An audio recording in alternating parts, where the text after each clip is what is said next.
So if you get anxious about being in a small group, don't worry about that. They'll be big enough that if you don't want to talk or participate, you don't have to. You can just simply sit and listen.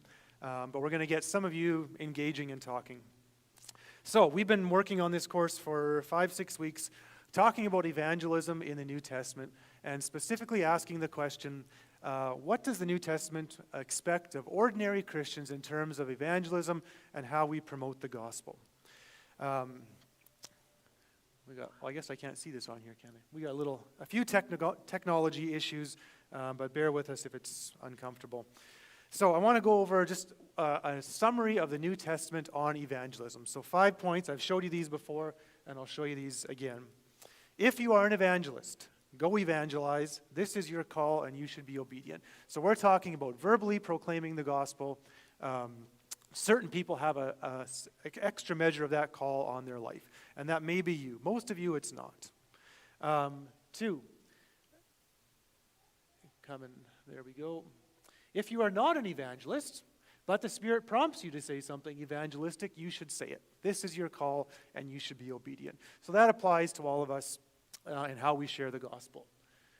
Number 3, there's no general call for all Christians to verbally evangelize, not in the Gospels nor in the rest of the New Testament. There are debated passages, but a clear call is not there. At the very least, we can say it's not emphasized. So some people may find 1 or 2 verses that they grab onto, but at the very least, we can say this isn't the emphasis. The emphasis for ordinary Christians is not on verbally evangelizing. There is, however, if I can get there, we are called consistently and frequently in the Gospels and the rest of the New Testament to live kingdom lives that look like Jesus. We have hundreds of commands that are clear and unambiguous. This is the emphasis in the Gospels and in Paul's letters. If you want it, it's not debatable. There are hundreds and hundreds of verses that talk to us about how we are actually supposed to live out the gospel. And our living this way communicates something to the world. Sometimes it's enough on its own to draw someone to Christ, but often it will be part of the greater whole.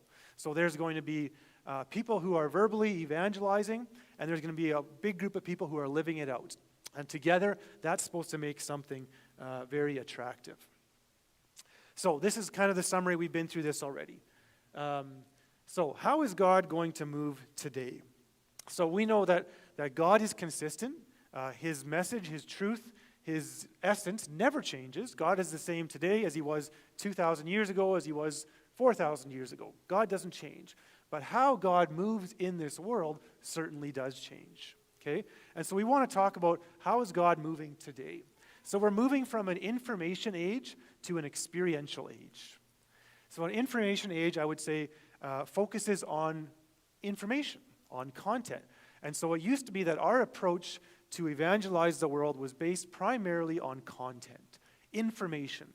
You need to know that you're a sinner and separated from God, and that God sent His Son Jesus to die for you, and you need to know this and then respond to this. And that still is true, and people do still need to know this. But people are less moved today by information.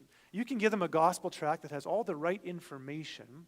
It's probably not going to move that person to make a decision for Christ. Sometimes it will. These things do still work. The Holy Spirit is still at work.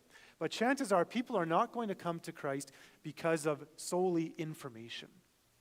Rather, they're looking for experience. They want to enter into a community where they actually experience a transformed, life-giving, spirit-filled community centered around Jesus. And when they come and they experience this, and we have stories like this all the time. We heard it from Troy a few weeks ago.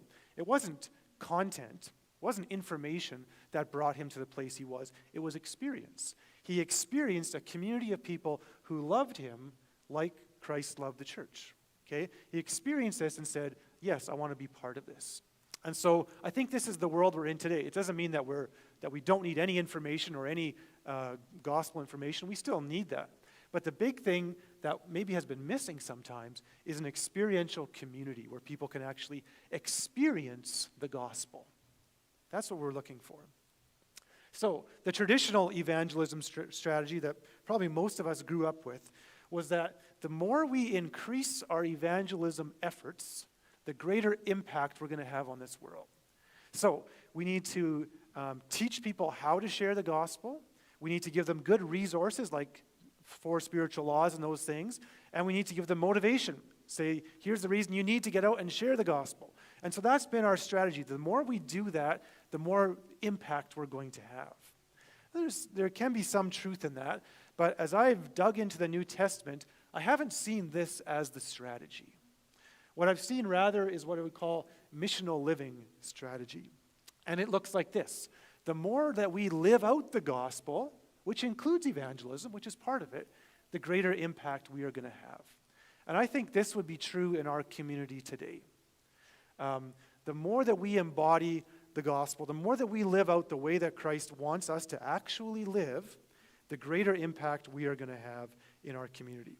So this is what that's the summary of what I've been working on for 3 years, is this idea. And I'm convinced. I'm convinced that this is the best way for us to reach our community, to radically embody the gospel. So I want to ask us this morning some questions. So now I want to turn it over to you for a little while, and I want you to answer these questions. Have we as a church been emphasizing proclamation, so this is verbally sharing the gospel, or participation in the gospel? Which way should we go? Where do we put our emphasis? So the first question that I want you to answer is, do you buy this? Does this sound like what the New Testament is saying? That we, as ordinary believers, the emphasis is on living out the gospel. And again, that's not saying that you never share the gospel. That's not what I'm saying at all. But the emphasis is on living this out. Second question, in what ways does our church already live out the gospel? And you could look at other churches too. Some of you are new to this church, and maybe you don't know this church very well. But other churches, how do you see churches living out the gospel? What do we do as a church or as individuals that makes the gospel attractive? Remember we read this passage in Titus chapter 2, verses 1 to 10? And it was all these things about how to live, and it was always with a view to the outside world. And in the end it said, live this way to make the gospel attractive. What are the things that we're doing that you can point to and say, we're doing this well? We're making the gospel attractive by living or doing this as a church, or you maybe have individual stories. Number 3, in what ways do we fall short of living out the gospel? What do we say or do that makes the gospel unattractive? Now, that's a harder, more difficult question to answer. Not that it's maybe it's easy, but it's hard because it means looking at us and saying, you know, when we do this, that actually doesn't help the gospel in our community. When individual people do this, when we as a church do this, and we don't want it to be a gripe session of 15 minutes of complaining about the church, but we do want to look critically at ourselves and say, are there places where as individuals or as a church, we're actually not making the gospel look very attractive? And then the fourth question is, what kind of living would it take to make unbelievers ask us about our faith? And here I want you to feel free to dream. Just to think about, boy, if you could just create the most perfect church that is such a beautiful light in its community, what would that perfect church look like? And obviously that perfect church is going to be different in Crystal City than it is in Winnipeg or in some other city. But here in this place, what would a church that perfectly lives out the gospel, what would it look like? How would people describe this church? What could we do? What do you think the Holy Spirit is moving in us? It might be big picture, programmatically, something like, maybe Quest is part of living out the gospel. So I want you to think big picture ideas, but I also want you to think individually. As an individual person, what does it look like for me to live out the gospel in a way that actually makes it attractive to others? So those are the 4 questions I want you to wrestle through. I would like you to get into groups, okay? Feel free there's lots of room, so you can spread out so you can still keep your 6-foot distance. No less than 6 people in your group, no more than 12 people, 10 or 12 in a group. So that would be about, maybe 6 groups or so. And I'm going to ask some leaders. Jer, can you lead a group? Who wants to lead groups here? Derek, you can lead a group. Rob, you want to lead a group? Sure. Vern, you want to lead a group? Dave? What is that? 1, 2, 3, 4, 5? That might not. We're going to need more. Who wants to lead? Leo, Dorothy, you guys want to lead a group? Sure.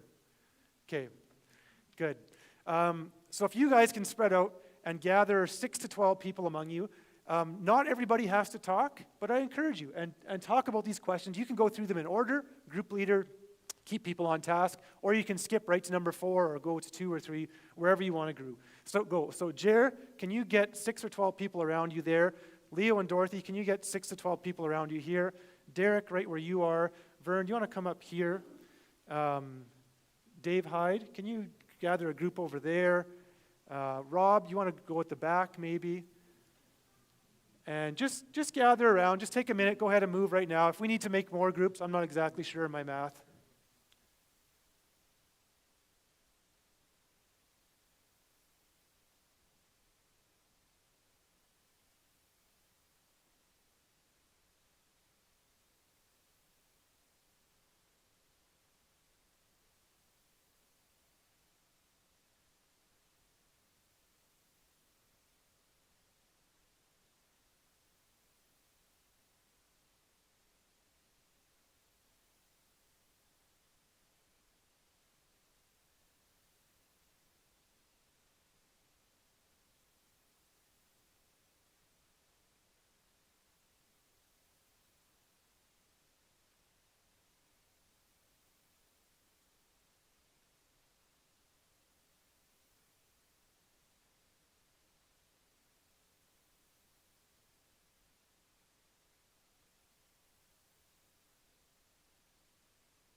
It's November, right? Today's November. All Saints Day. Last month was Pastor Appreciation Month. So someone gave me a big thing of chocolate bars this morning. I don't know who that was, but thank you. I have a hunch, but I don't know. If you want to show love to your pastor, here's what you do. Keep this conversation going. I just shut you down. We're going to have 10 minutes. Go have lunch with someone today and talk about that number 4. Talk about a dream. Have a conversation in your small group. Send me an email this week and say, Pastor, I was thinking about these questions. Here's my dream for the church. That would be a great way to bless your pastor this week. So, I'd love us to keep this conversation going. We're going to get each group, you've got like a minute. Give us one highlight. Pick any question you want or one conversation, one thing that you said that you thought was meaningful. Oh, I wonder if we should, do we need a mic for this? That would be helpful. Okay, then talk loud enough so that...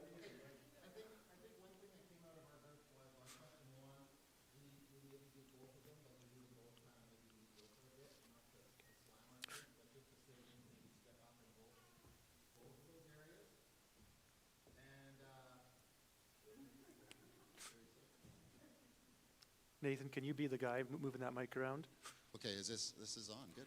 Okay, and then I think one thing that we do well is youth came out as one of the ministries that we do well, and the youth kind of live life together, and they do a lot of things together. Not necessarily always spreading the gospel, but just doing life together, and I think that is an attractive thing. And I think one of the most important things that I think came out of our group is how important it is to give sacrificially, whether it's your time or your money, and you do it in private or in secret, I guess. But the important thing is to do it, and I think Elena said, she sees people giving their time in areas maybe to other people where there's maybe zero reward, and that's okay because it's very attractive when people are giving sacrificially like that. So I think that's one area our group kind of emphasized maybe a bit. Okay, so giving sacrificially of time and money. Yeah. Nathan's going to wipe the mic down and then come over here to Leo and Dorothy's group. Do you guys have a spokesperson? Walter.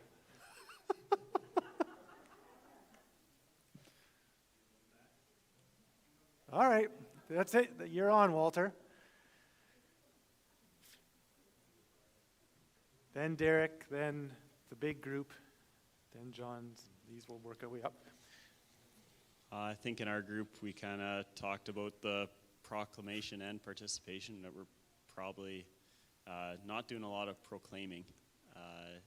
And participation, we're good sometimes and sometimes we're not. So, but yeah. And then number 2, we thought we did a good job of taking care of one another in times of need.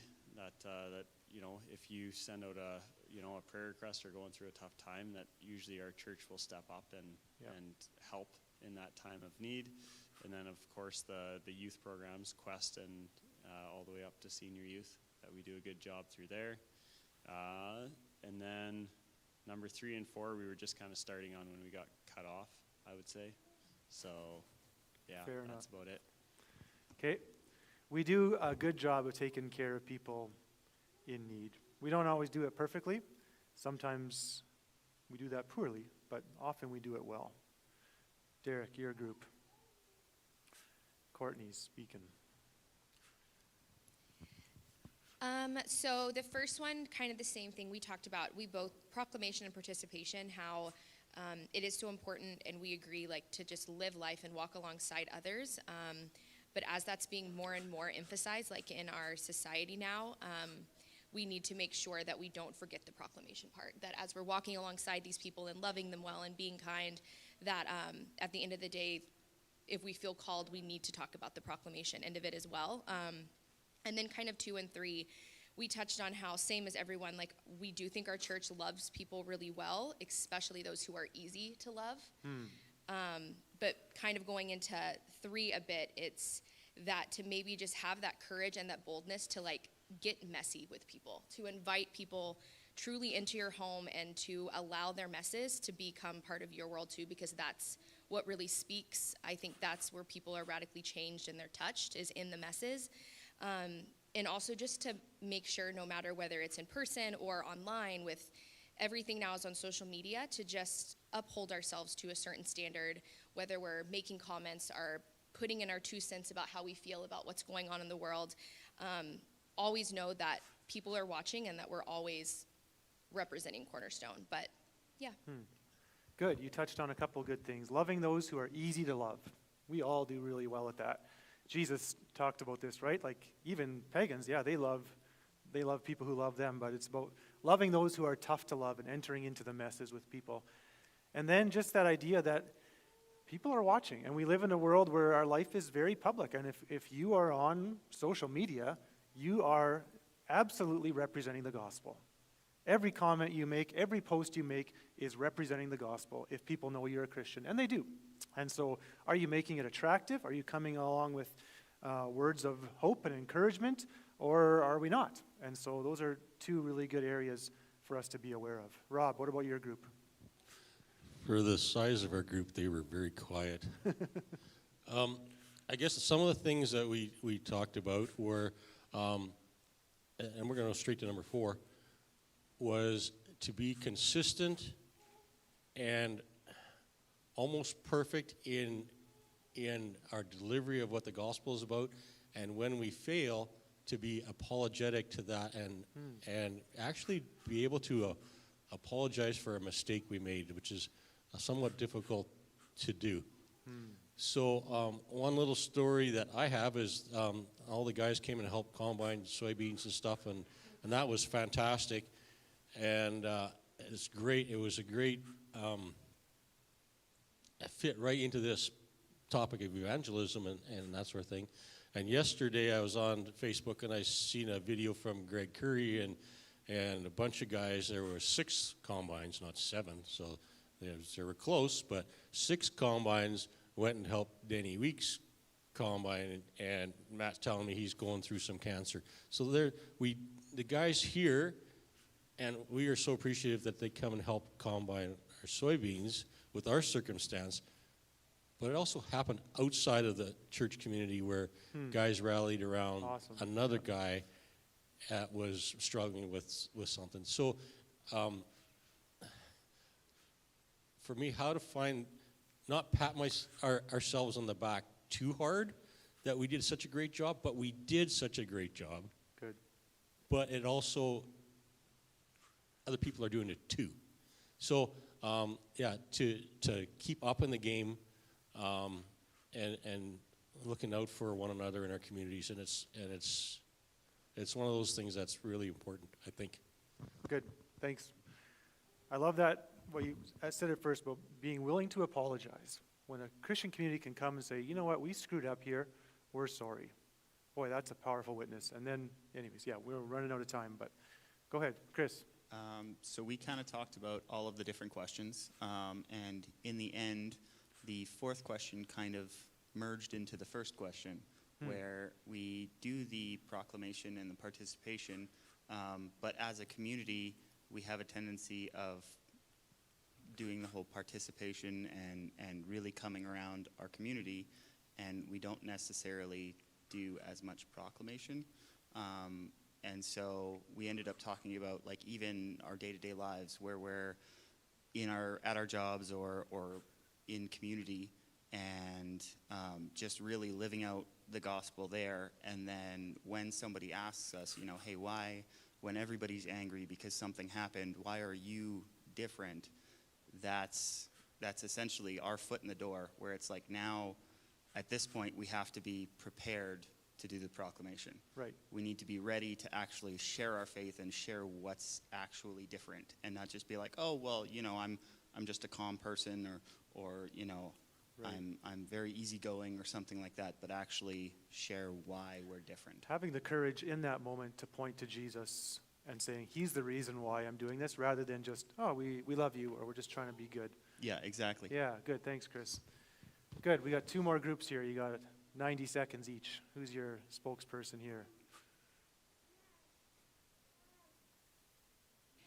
Our our discussion overlapped a lot with comments already made, so I'll just point out two things that maybe were somewhat different. First of all, one comment was that leadership can be a factor in what makes a church congregation attractive in the community, and it's our job as people in the community, in the church community, to support our leadership so as they are seen by the general community, they have our support. Another comment, just the very last, I guess for the very last question, what kind of living would it take?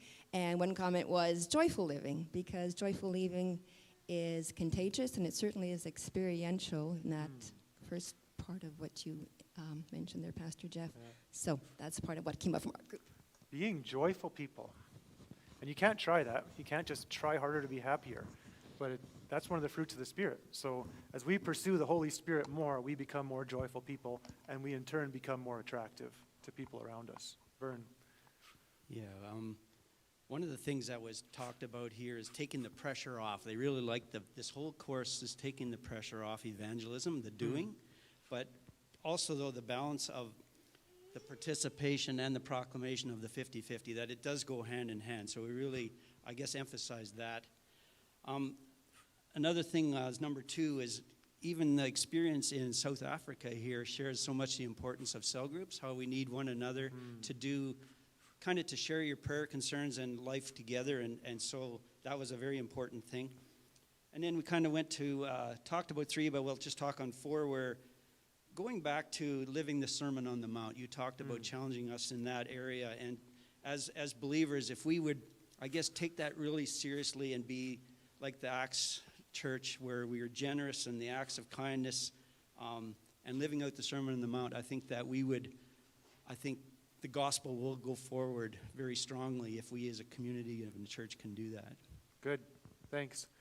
Yeah, and this, I've sort of set up proclamation and participation as two different things, but the whole point of this course is to say that our participation in the gospel, our living out the gospel, is proclamation. It's not the only proclamation. There is still a verbal proclamation, right? But we are proclaiming by the way we live. You mentioned cell groups. How many of you are in a small group right now? Put your hand up if you're in an active small group. A few, maybe half or so. I'd love for that to grow in our church. I think that's one of my dreams. It's 1:15, so we're going to cut it off here, but I don't want to cut off this conversation. I would love this conversation to keep mulling around in the next few weeks and months. What do we do as a church? What is God leading us into? What's the next step if we could be the church that Jesus wants us to be? What would that look like? And so I hope you have these conversations with each other. I hope you pull an elder aside and say, you know what? I think our church is horrible at this, and we got to stop doing this. Or you got to say, you know what? I think our church is well positioned to do this. We should pour more resources into doing this. Pull me aside. Have those conversations with me. As leadership, we need to hear. So please know that door is more than open. I'm not just making myself available. I'm asking. Would you share with me, as you think this week about number 4, what's your dream for our church? What could that look like? And that could birth something beautiful that makes the gospel even more attractive, and it impacts this community that needs to be impacted. So, thanks for that. That's going to kind of put a bit of a close to this course. Next week, Teen Challenge is going to be here, and they're going to take the Sunday school time. But for now, we're going to kind of close off the formal part of this evangelism course and keep the conversation going. Right now, I'm going to ask if you guys would help. We need to move some of these chairs into the gym. We want to spread out in here a little bit more than we have been spread out. So if a few of you want to help, just take maybe, 20, 30 chairs out of this and put it into the gym, and then reposition these chairs. That would be great. So thanks, everyone.